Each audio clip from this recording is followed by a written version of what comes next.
Oke, anakku sekalian, Assalamualaikum warahmatullahi wabarakatuh. Selamat pagi semuanya. Ketemu lagi dengan Bapak ya, itu Sobat. Sekarang kita akan belajar itu tentang perencanaan dan pengolahan perjalanan wisata untuk kelas 11 semester 3. Nah, ini kita akan melakukan itu tentang pengertian produk tersebut. Terus ada lagi latihan dan sebagainya. Nah, anak-anakku sekalian, ini standar kompetensinya yaitu perencanaan dan pengolahan perjalanan wisata. Kemudian dasarnya yaitu menganalisis produk wisata serta memberikan informasi produk wisata kepada pelanggan. Nah, anak-anak sekalian, tujuan pembelajaran kali ini yaitu diharapkan siswa mampu memahami produk wisata dan menganalisis jenis-jenis produk wisata. Nah, sekarang kita akan mengenal produk wisata. Produk wisata merupakan suatu bentukan yang nyata atau tangible produk dan tidak nyata atau intangible produk. Dikemas dalam suatu kesatuan rangkaian perjalanan hanya dapat dinikmati apabila seorang rangkaian perjalanan tersebut dapat memberikan pengalaman yang baik bagi orang yang melakukan perjalanan atau menggunakan produk tersebut. Nah, di sini ada pengertian produk. Produk wisata merupakan sesuatu yang dapat ditawarkan kepada wisatawan untuk mengunjungi sebuah daerah tujuan wisata. Produk bisa berupa alam, budaya, serta hasil kerajinan masyarakat serta yang lainnya. Nah, di sini ada berbagai macam pengertian produk wisata menurut beberapa para ahli. Salah satunya yaitu menurut Suwantoro. Produk wisata merupakan keseluruhan pelayanan yang diperoleh dan dirasakan atau dinikmati wisatawan semenjak ia meninggalkan tempat tinggalnya sampai ke daerah tujuan wisata yang telah dipilihnya dan kembali ke rumah di mana ia berangkat semula.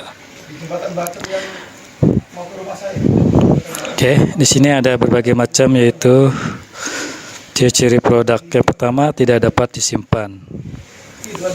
Artinya barang dan jasa yang dihasilkan oleh perusahaan wisata pada umumnya bersifat mudah rusak dan tidak dapat disimpan kemudian dijual kembali keesokan harinya. Yang kedua, tidak dapat dipindahkan.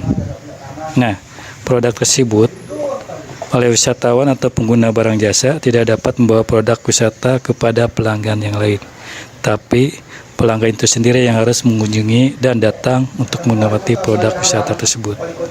Yang ketiga yaitu produksi dan proses konsumsi terjadi atau berlangsung. Nah, di sini antara wisatawan harus menikmati produk atau datang ke tempat proses produksi tersebut tanpa keberadaan pembeli atau menggunakan menikmati jasa tersebut tidak akan terjadi produksi. Maka oleh sebab itu antara wisatawan dan produksi harus terjadi secara bersamaan. Nah, yang keempat, tidak ada standar ukuran yang pasti atau objektif. Karena produk wisata ini dibuat untuk memenuhi kebutuhan dan keinginan pengunjung dan berbagai macam wisatawan yang beragam, maka produk wisata dibuat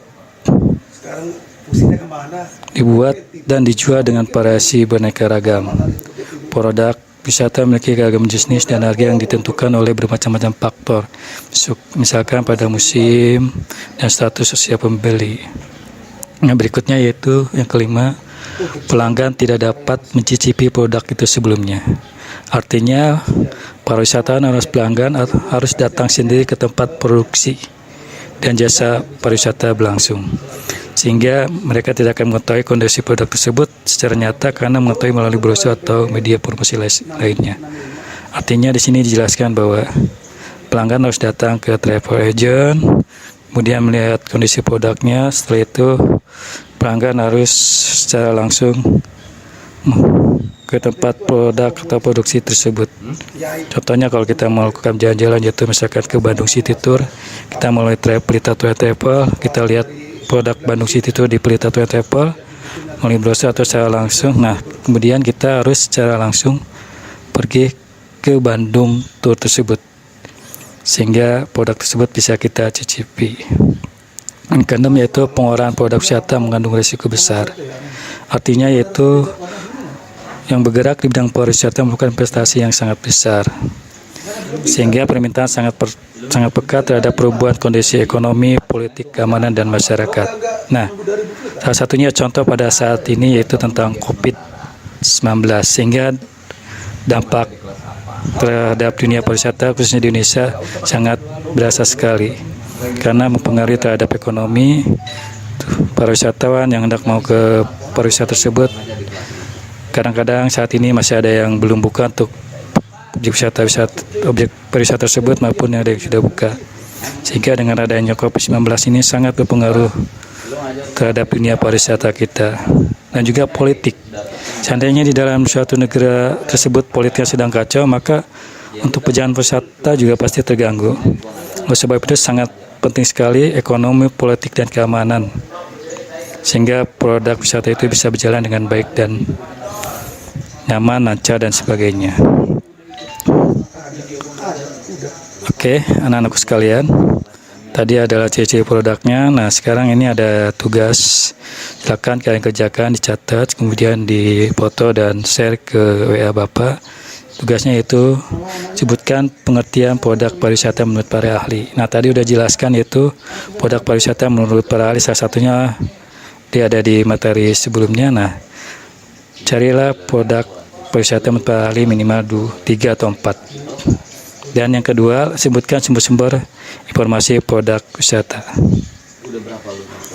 Oke, anak-anak sekalian, pada pertemuan hari ini kita sudah bahas yaitu tentang pengertian produk wisata serta ciri-cirinya produk wisata tersebut. Maka produk pariwisata serta konsumen itu harus berjalan dengan secara bersama sehingga terjadilah suatu produk wisata. Produk wisata kita buat berdasarkan atas konsumen ataupun atas pembuatan kita sendiri sehingga kita pasarkan pada konsumen, hingga terjadilah suatu produk tersebut. Salah satunya seperti contohnya itu Bandung City Tour. Oke, anak-anakku sekalian, itu materi untuk pertemuan hari ini. Insya Allah materi minggu depan masih sama, yaitu menganalisis produk wisata untuk KD-nya serta memberikan informasi produk wisata kepada pelanggan. Adapun materinya itu kita akan bahas tentang unsur-unsur produk wisata serta komponen-komponen produk wisata. Oke, anak-anak sekalian, selamat belajar. Terima kasih. Kita ketemu di lain waktu. Assalamualaikum warahmatullahi wabarakatuh.